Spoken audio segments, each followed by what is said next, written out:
Welcome to Lynn Cullen Live. Talk radio without the static.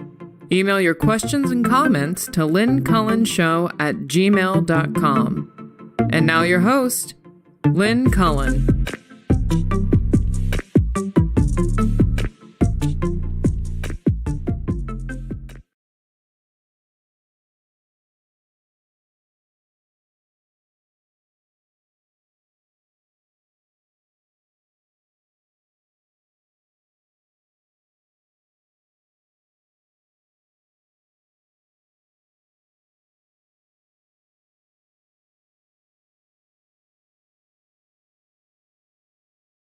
I'm on?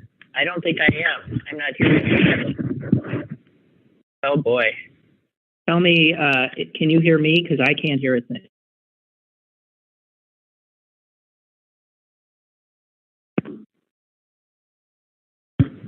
Well, the problem is I can't hear anything. So I'm sorry, guys. This is an inauspicious beginning. I'm told I'm on. I can't hear. There's something wrong with my phone. I connect with my iPhone, and it did not charge last night like it always does. And when I put this in, I just don't think I'm connected. Like Usually, okay. I don't know.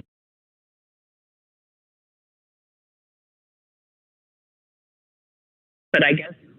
Oh, now I heard you. I heard you. Okay. Kevin, I heard that. So maybe we're okay. Good God darn it. Okay. Hi, welcome to the show. I'm sorry. I hate that. I also have a quick apology to make other than that. Other than I was going to talk about initially Ron DeSantis, his inauspicious start of his presidential campaign. And it would have been ironic, given that my beginning on today's show was inauspicious as well.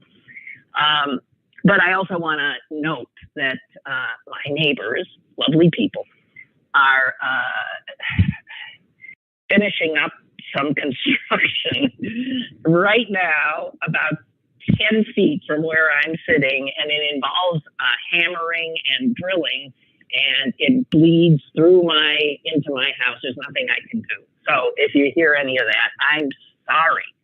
Okay, so I'm here. Let's just really, that DeSantis thing, what a riot. You couldn't have asked for anything better. I actually, a friend figured out how to get onto that Twitter space. And I thought, well, maybe I'll give it a go. So at about, I think 10 minutes after 6, I went to get on and hear it, and there was nothing there. It was just, that's all I got, nothing. And I thought I saw something that had started at 7, and I thought, I thought for sure they said 6.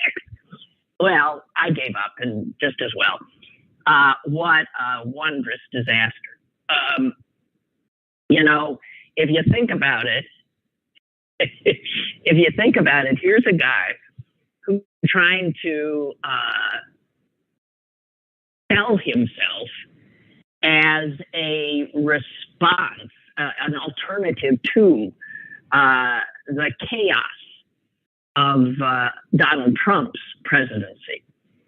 And he chooses to enter the fray by going to probably one of the world's greatest chaos agents, Elon Musk, who delivers. Elon Musk, he goes to Elon Musk's platform, which I was talking about yesterday as being just ruined by Musk. And there it is. It doesn't work. It doesn't work because Musk overspent $44 billion for it. And then to recoup some of his loss, he laid off 75%. He fired 75% of the staff. So they don't have a staff. And it turns out that they never, the piddling staff they have, I suppose so overworked, never had the time to to like do a dry run to even figure if they could pull this thing off, and it turns out they couldn't. So I mean, it's just wonderful. Ron DeSantis trying to show he's a man in charge. This is a serious man. And he teams up with Mr. Chaos, a guy who is simply not trustworthy. You cannot expect that what he promises will be delivered. And in fact, that's what DeSantis got.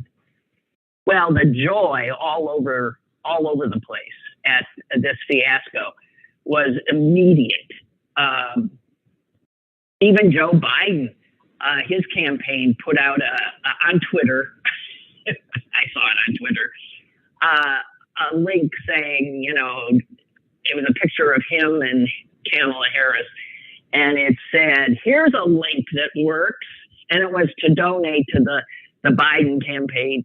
And Fox News, where I guess DeSantis was to be seen immediately following his wondrous rollout, Fox News put something up. They were trolling Musk as well. Does anybody like Elon Musk? He is such a revolting character. So repulsive a human being. So Fox put up this. It said, breaking news, programming alert. Want to actually see and hear Ron DeSantis? Tune into Fox at 8 p.m. Eastern Time.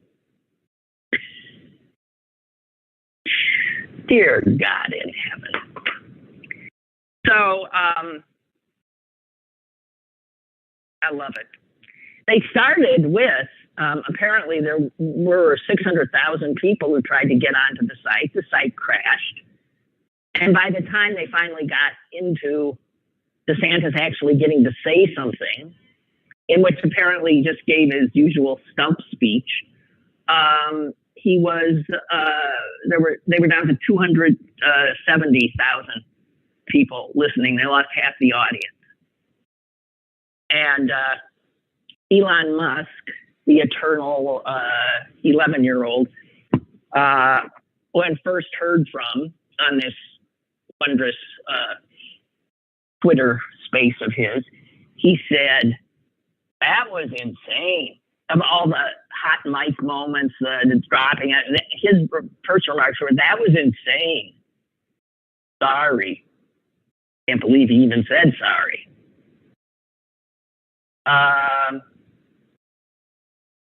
So there's that. And it also occurred to me, I mean, you couldn't find, if DeSantis has a big problem, I was talking about it yesterday with like retail politics, it's the fact that he has no personality. And the personality he does have, I mean, what passes for a personality is off-putting, is stilted and cringe-worthy. And you could say the same about Elon Musk. I mean, he's extraordinarily awkward in human interaction. I got a feeling both these guys are on the spectrum, right? I suppose we're all on the spectrum someplace, but you know what I mean? They have a real problem connecting to people. But the thing I like most, though, is DeSantis trying to show himself as somebody who's more capable than that lunatic Donald Trump, and he ends up with this absolute ridiculous clownish rollout. You gotta love it. I thought the big news yesterday, it wasn't that. The big news was, of course, the passing of Tina Turner. And I'm not gonna I mean, the obituaries, the everything. I'm not going to bother you with any reiteration of her extraordinary biography. But if I were asked to name, the 5 greatest entertainers as far as I was concerned, I mean, she is potentially number 1. I don't know of anybody who so clearly gave every bit of energy and talent that she possessed every time she was in front of an audience. And the talent was unmatchable. She was an extraordinary. She could lay claim to being the greatest of all time. An argument could be made. And not only an entertainer, but clearly a survivor. A human being that endured so much in her life, kept on going. Her comeback when she was well past the age that any woman, black, white, or purple, could think she had a shot at another shot. She pulls it off. Heroic. Extraordinary. It's like, death. Death shouldn't be able. Death shouldn't be able to claim someone like her. I'm sorry. The idea of Tina Turner dead is almost unbearable to me. Thank God we've got her. So much of what she was is captured forever. Remarkable human and entertainer. The odd thing is just, it was last weekend. I was looking for something to watch, waste time, and I came upon the documentary Tina. And I had seen it before, but damn, I watched it again just so I could. And then when I got to the parts about Ike, I fast forwarded. Once was enough for me. Unbelievable. What she endured. Unbelievable. And I didn't know, but I saw this in the obit that her 2 sons, she raised 4. 2 that Ike had when he married her. She raised those boys. And then 2 others, one that she had and one that she had with Turner. So there were 4 boys. And her 2 biological sons predeceased her. That just, wow. Remarkable human. Remarkable.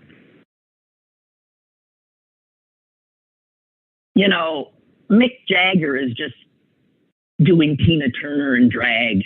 I mean, well, kind of. She talk about appropriation. He took her moves. The idea of, like a thing of moved like Jagger. Jagger moved like Turner. And he does sort of begrudgingly credit her with helping him a lot. Yeah. I'm sure he changed his stage presence after seeing her. And he did give her and Ike a big break by having them open for the Stones in the mid '60s, I think. Anyway, when I saw the news of her death, it just, boy, brought me low.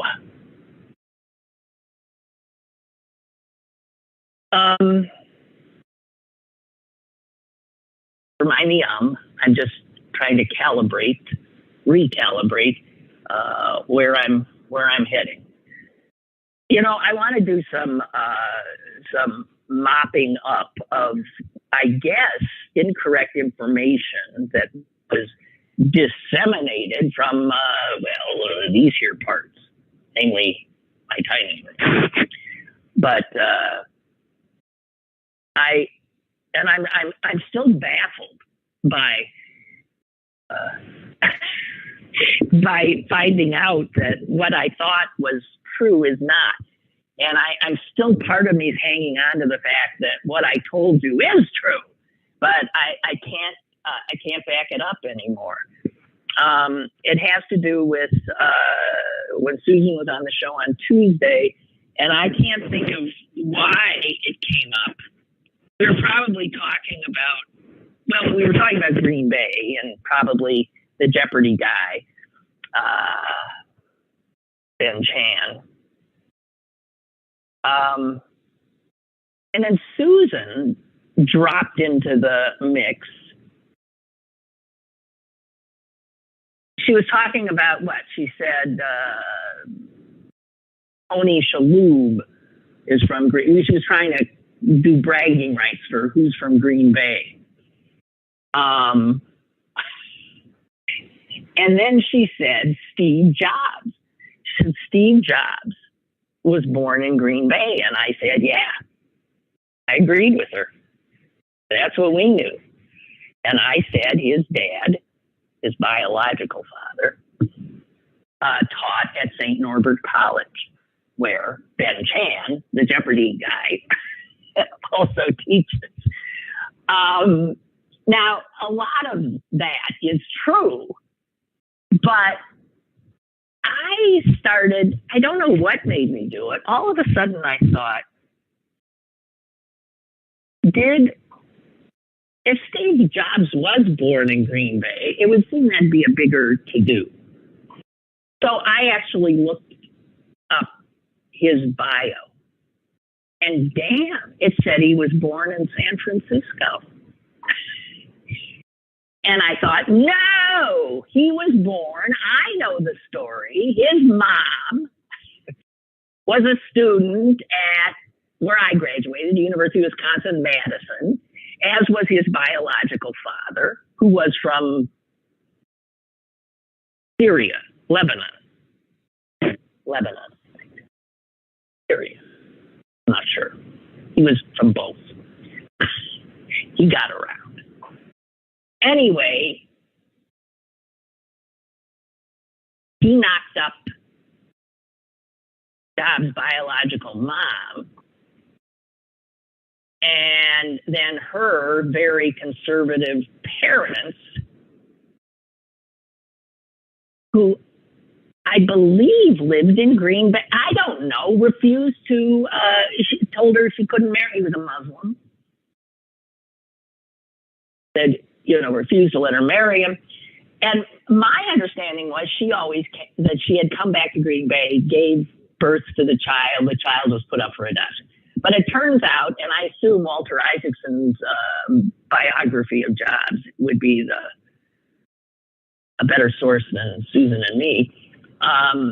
It said that she gave birth to him in San Francisco and put him up for adoption there. Now, the weird part is she then gets back together with him. Then I know she's in Green Bay. And he fathers her next child, who didn't know she was Steve Jobs' sister until she was well into her, late 20s or early 30s. and her name is Mona Simpson, and she is a wonderful novelist. I had read her semi-autobiographical story, and I think it might have been her first book. And it was about being the child of a single mother, because the father abandoned them. This guy, his biological father, what a heel. He's still alive, by the way. He then abandons this woman a second time and his daughter. And the daughter ends up writing this, I think it is pretty autobiographical novel, so it's not quite, she took liberties, but of a young girl with a single mom leaving Green Bay or some Midwestern city, but it was Green Bay, and heading off to California to create a new life. Mona Simpson, yes, and Steve Jobs are totally brother and sister. Although,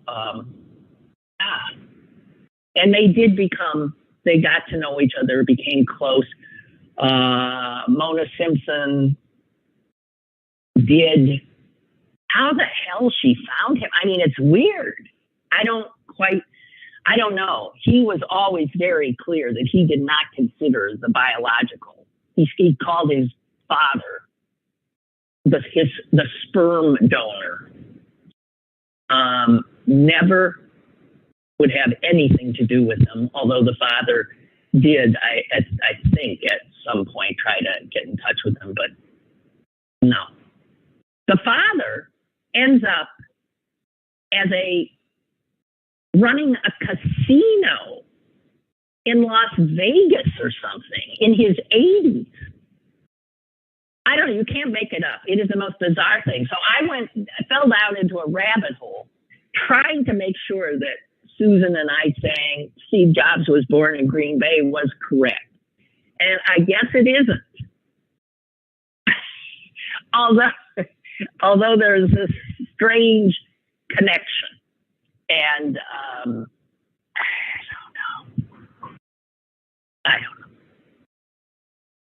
So I just wanted to clarify that. I hate, that's, enough of my journalism training, and just my general character is I don't like disseminating misinformation. There's enough of that going around.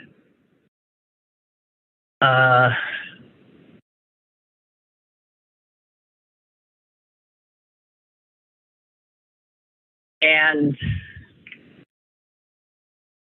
speaking of misinformation, geez, I had meant to share this with you. I don't know how widely known this is, but the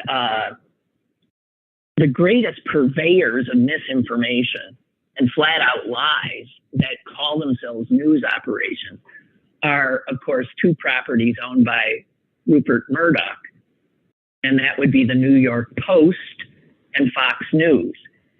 And they had a story last week, and I don't know if any of you encountered it, but the Post started it. It had literally a cover story. Thought I'd kept the cover, and I didn't. A cover story, which actually showed what they said were homeless vets being loaded onto buses somewhere in New York and bussed away to God knows where to make way for these illegal immigrants. It's a perfect Rupert Murdoch story, right? American veterans being displaced, their beds, the roof over their heads taken to give to these people who crossed our borders illegally. Big story. Fox News, of course, immediately picks it up because this is right up their alley. And they go so far as to say, oh yeah, here it is. I do have the post. Border crisis, it says. Vets kicked out for migrants. Big, huge cover. And then Fox goes on the air, and here is what the Fox anchor said.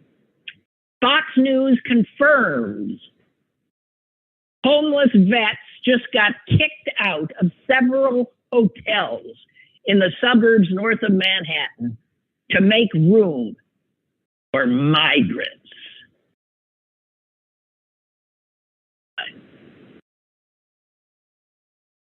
It's totally untrue. Totally untrue. And the truth, so Fox News confirmed. Yeah, I bet they did. What did they do? They called up Rupert Murdoch. They called up his lackey at the Post. Is this true? Sure. And they ran with it. And of course, enraging. They're already enraged and outraged viewers and readers because those folks are addicted to rage. And you got to just keep at it.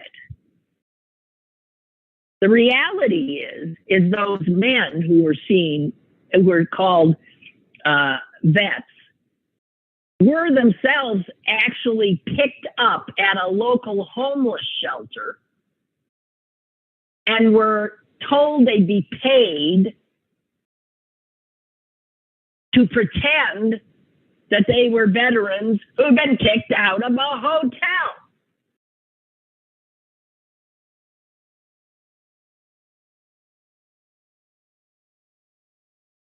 It was a local, regional, true news outlet that uncovered the truth. Mid-Hudson News. And they wrote this. Once recruited, these homeless men were loaded in vehicles and transported to the Daily Planet Diner in LaGrange, where they were joined by a third person, now identified as Sharon Tony Finch. Finch is the one who did all this. It was her brainstorm to pull off this, to get the publicity she wanted, for the ends she sought. And it played directly into these Republican talking points. Finch told the men at the diner they could order anything they wanted from the menu and their drinks were also paid for.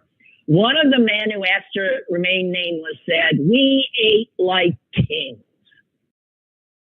She introduced herself and told us we could have whatever we wanted and she'd pick up the tab. And then after she got them all fed and happy, she gathered them all in the parking lot to explain the actual work they were about to perform. One of these homeless people said that she told them they were going to a meeting where she would be explaining how they had been kicked out of a hotel to make room for migrants. He says, she told us to act like we were veterans that had been displaced. And she told us that if asked, we were supposed to say we'd been kicked out and Sharon had found us rooms in Fishkill. He also said the men who were unwilling to answer were told to simply respond with, "I am too traumatized to talk about it," if they were asked any questions. They were told to say, "I am too traumatized to talk about it."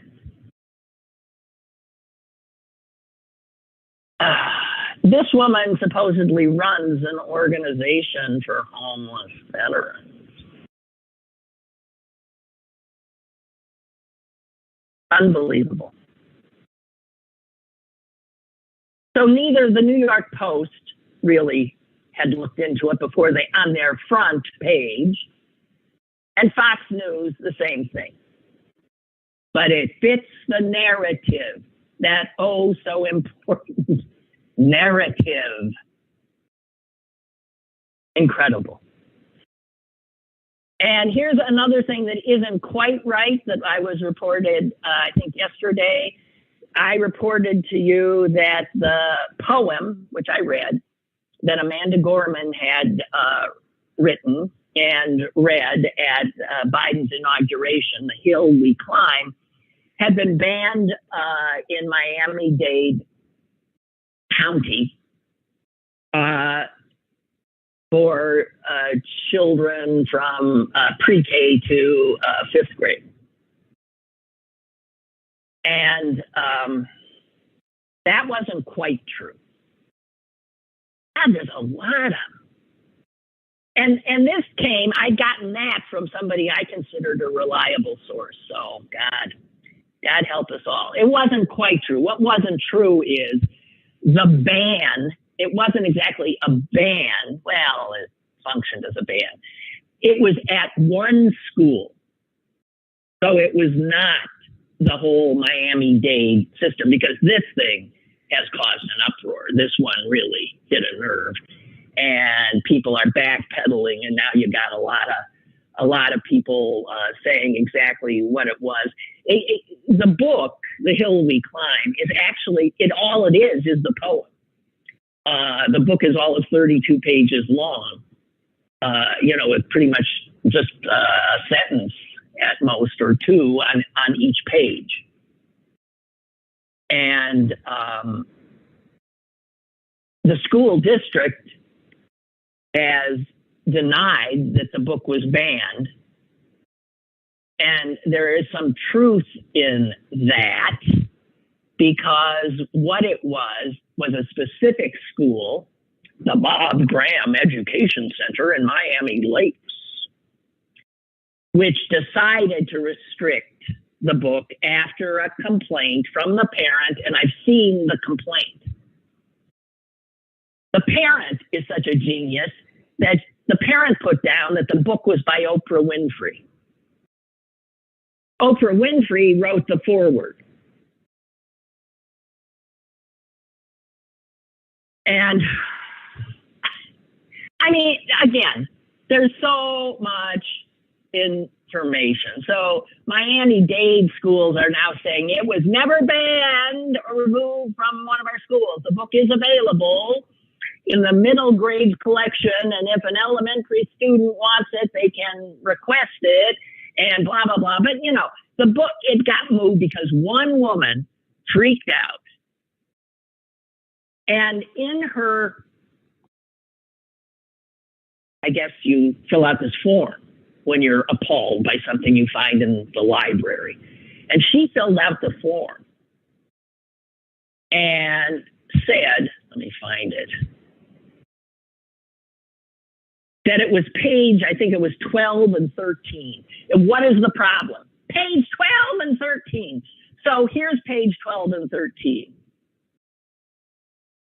And it is. Remember when I read it yesterday, I kept stopping and thought, oh, well, this could be it. Oh, well, maybe that's it, knowing how easily offended these Republican folks are these days. And it turns out what's on page 12 and 13 is this. We've braved the belly of the beast. We've learned that quiet isn't always peace. And the norms and notions of what just isn't always justice.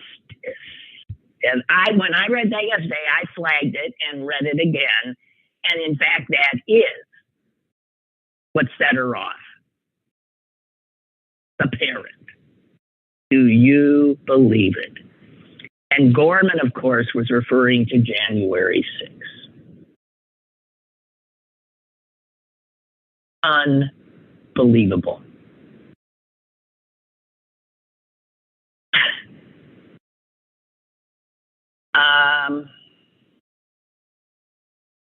So, just clearing up Because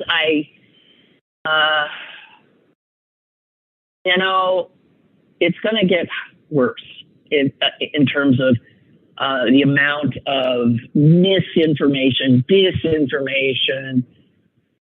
I think disinformation is worse than misinformation, right? Are they synonymous? It seems to me disinformation is knowingly attempting to pollute what is seen as factual. Misinformation strikes me as meaning inadvertent, but I could be sort of splitting hairs there. I have no idea. Speaking of words, news that the Oxford English Dictionary, folks, the OED, that is you got to have an OED if you want the real derivation of any word. Anyway, they are now working on the Oxford Dictionary of African American English. First edition due out in 2025.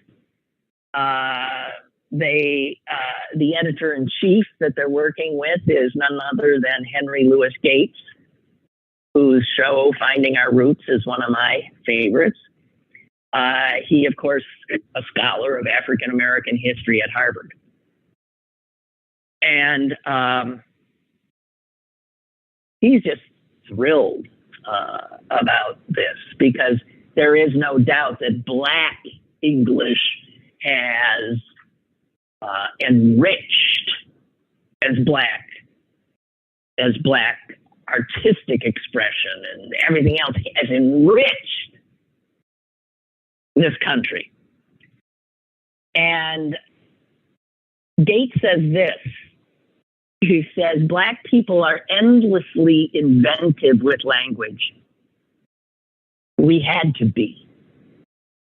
We had to develop what literary scholars call double-voiced discourse.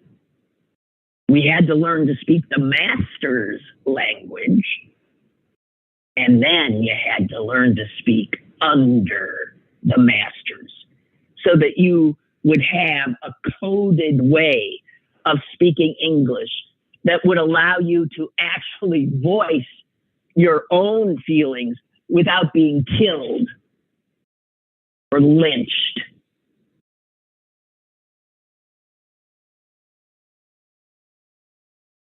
So they're aiming to just have 1,000 definitions. I guess it's not easy to put a dictionary together. The New York Times publishes some of what are the words that will be in there. Here's some that I didn't know. I'm a white person. Why should I? I mean, some I did, like grill. I knew what grill was. Grill is a noun. It's a removable or permanent dental overlay, typically made of silver, gold, or another metal, and often inset with gemstones, which is worn as jewelry. A grill. I don't like the way they look myself, but whatever. Here's a new one for me, bussin'. B-U-S-S-I-N, bussin'. It's an adjective and at times a participle. And it especially, the first definition, especially is used to describe food, which is really good. So, man, yeah, this is bussin'. But it can be generally used to just mean, wow, something is really excellent, really good. So,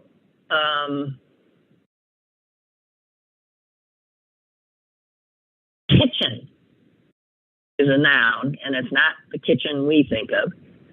Kitchen, a noun. The hair at the nape of the neck, which is typically shorter, kinkier, and considered more difficult to style. It's called the kitchen. Wonder what's the derivation of that? Interesting. So anyway, just wanted, speaking of words, it says there, you know, when you start putting a dictionary together like this, you're looking at lyrics, you're looking at letters, diaries, slave narratives, and any, you know, well, whatever. It's quite an undertaking. And man, Henry Louis Gates, how old is he? He's having a hell of a retirement. Working harder than anybody I know. Okay, so there's that. Oh man, there's something really funny. And I don't know if you heard it or saw it, but apparently, you know how, well, there was a picture out the other day of Senator Fetterman presiding over the U.S. Senate. Because that's what, you know, they take turns, I guess. Normally, that is the position of what? The vice president, right? And the vice president can't spend her time doing that. So you know, just some senator sits up there and blah, blah, blah. So Fetterman did it for the first time. And over in the House, I don't know where, McCarthy might have been, you know, screwing things up over at the White House and sending the world into a financial crisis. So he wasn't around to run the House. And so he delegated, guess who? Marjorie Taylor Greene, Little Miss Fascist, to be the speaker. And so there she is at the speaker's, what do you call it? Rostrum, whatever. And this was just a shot from C-SPAN. So you're looking at this wide shot, and there's lots of members, and they're out of their seats, and they're milling around and talking. And Marjorie Taylor Greene bangs the gavel and doesn't get a response. So she bangs the gavel again and gets nowhere. And then she really bangs the gavel and says something to the effect of decorum.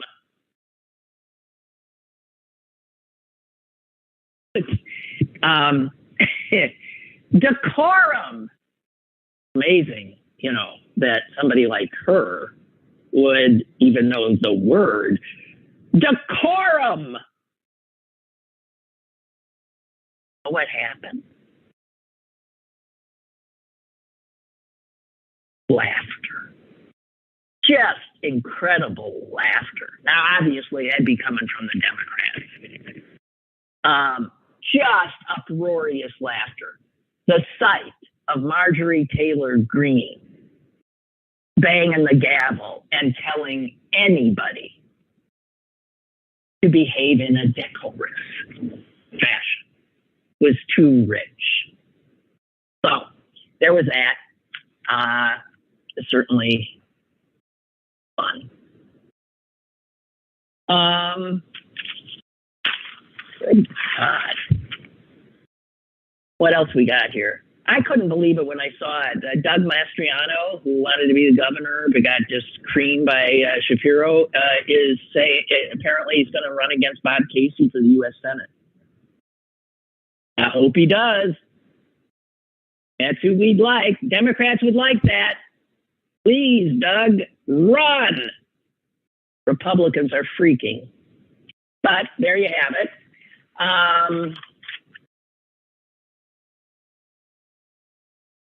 This is amazing. A bill that something in Texas actually didn't pass. Well, it didn't get voted on.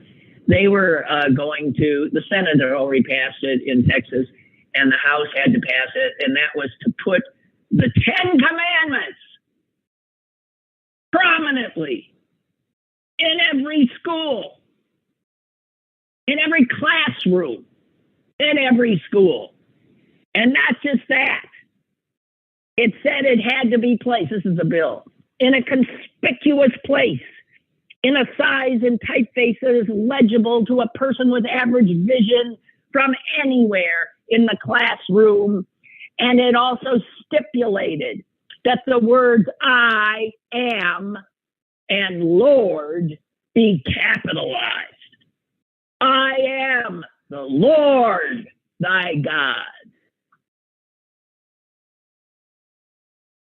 This is, the first anniversary of Uvalde, and they have yet to even hold anybody responsible for the massacre of those children.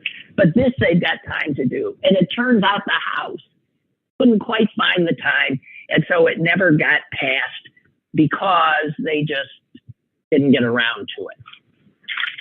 Turns out there's a lot of turmoil in Austin at the state legislature in Texas.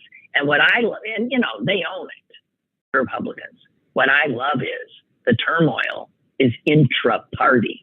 It is Republican on Republican. Guess what is happening there? The Republican House of Representatives is working on a potential impeachment of the Republican Attorney General. He's been the Attorney General forever. He's a total Trumper, Ken Paxton. He's also a crook. It hasn't bothered him much up until now, but apparently it's reached some kind of critical mass. About 3-4 years ago, a whole bunch of his aides went to the FBI and went to the Texas Rangers and said, hey, guys, the Attorney General here is a crook. You might want to look into this. And he apparently was indicted he's under indictment for securities fraud. And this is the chief law enforcement officer in the great state of Texas, good Republican, law and order. You understand that. So Paxton is under indictment for securities fraud. And because there is a willingness apparently on the part of a lot of other Republicans to get rid of him, get him out. They're thinking of impeaching one of their own. Sure, to be replaced by another despicable human, but it's still interesting. And in his defense, Ken Paxton pointed his finger at the Speaker of the House, a guy named Dade Felon. Ha ha, of course. Well, it's Phelan, but I think that's Felon. Mm-hmm. And said that Felon, where is it, was drunk while on duty, that he was presiding over the House while in a drunken stupor, slurring his words, and called for his resignation. So I give you, this is when Republicans are in control. Ain't they something? Ain't they something? You talk about something that you want to shield young people's eyes from. It would be watching Republicans who so often run their government and their schools, because that is where they will see things no one should ever witness.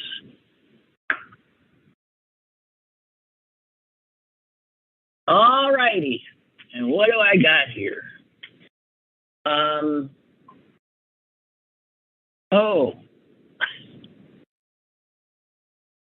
I really liked this article. And it was in the New York Times. And it was an essay by a historian at University of North Carolina, Chapel Hill. And she talks about how college students today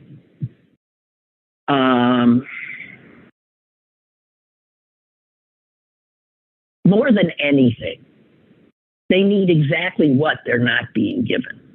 If you look at schools now, they're falling all over themselves, spending unbelievable amounts of money, not on educating the kids, but on building them dorms that are like palaces compared to the dorms that us older folks had when we went off, you know, the Spartan dormitories of yesteryear.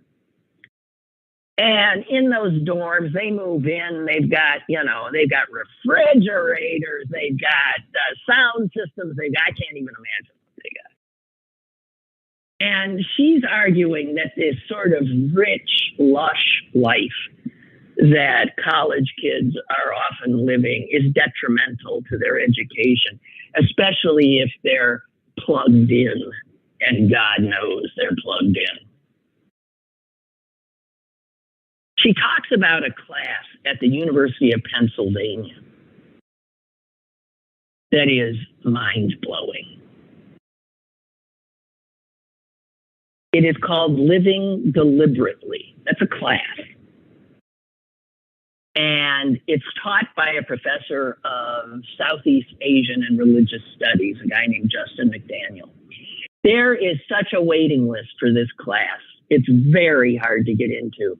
And when you hear what it is, you'll be surprised that these pampered kids of today are fighting to get into this class. On the first day of class, Professor McDaniel reviews the rules. Each week, students will read about a different monastic tradition and adopt some of its practices. Later in the semester, they would observe a 1-month vow of silence.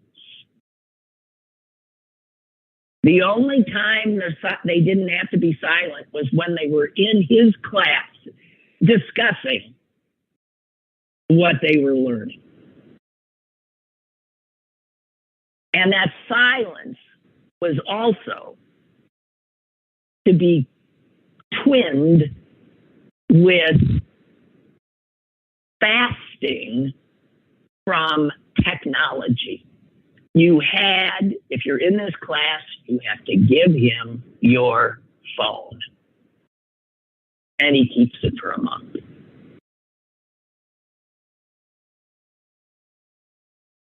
And he tells the class, yeah, I know, you got other classes, you got jobs, you got things, and we can make arrangements to do that work silently and without a computer.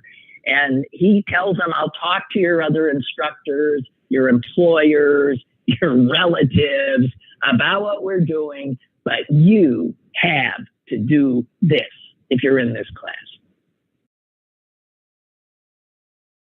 And they ease into it. So they first restrict speech to just 100 words a day. And there's weird things. He sets the men and the women separately. He discourages students from sharing any personal information. He gave each student a new name.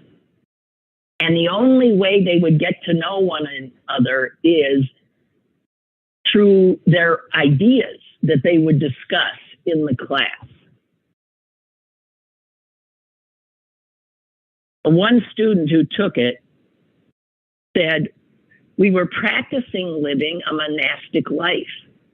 We had to wake up at 5 a.m. and journal every 30 minutes. I realized the only way for me to get the most out of this class was to experience it all.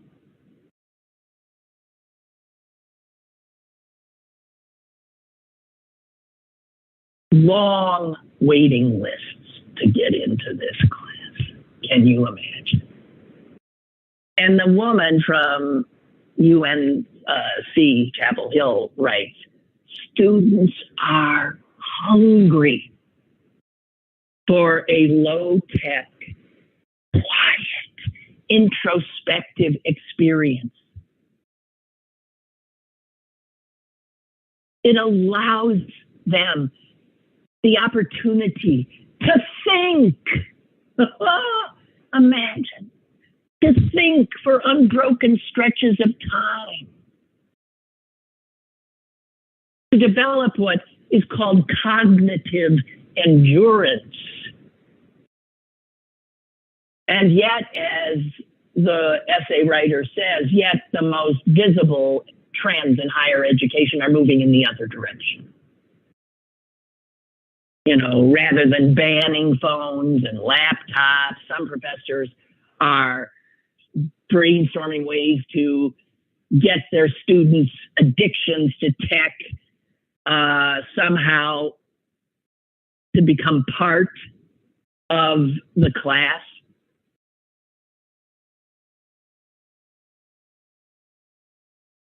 I don't know. She goes on to say about colleges, we need an intervention. Maybe not something as extreme as a vow of silence, but a bold move to put the screens, the pinging notifications, and creepy humanoid chatbots in their proper place. They are our tools, not our masters. I would argue that's not true. They are becoming our masters, or in many cases they are. So it's like she can make that statement, they are our tools, not our masters, but that is open to debate.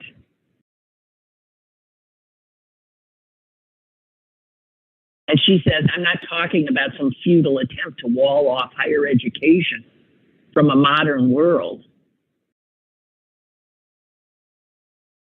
But ideally, colleges should offer a radically low-tech first-year program for students who want to apply.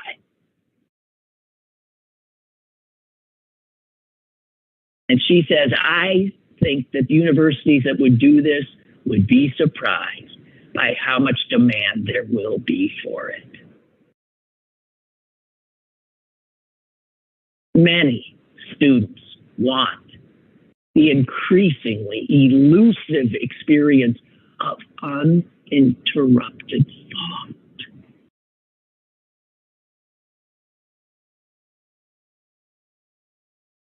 More important, students need headspace to think about their own ultimate values.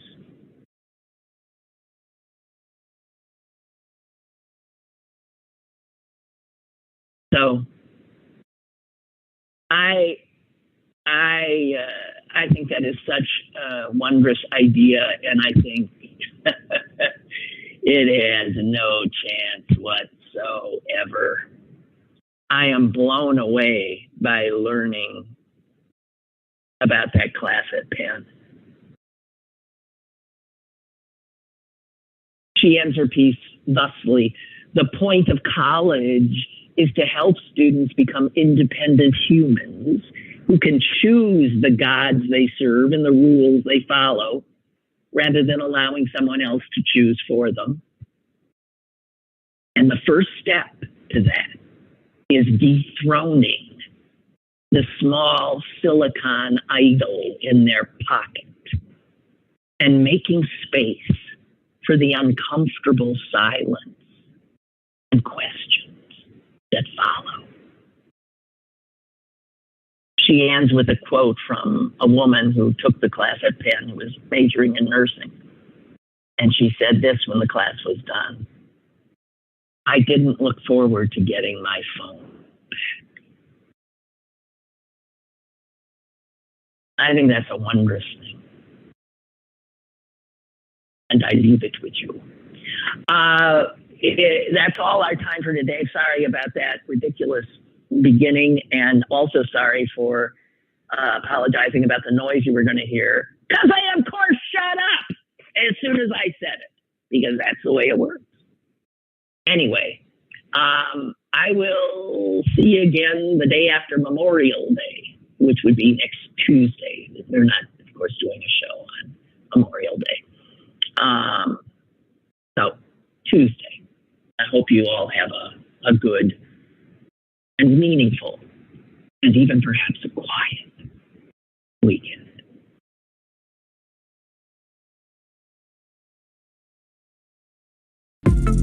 Lynn Cullen Live, Monday through Thursday from 10 a.m. to 11 a.m.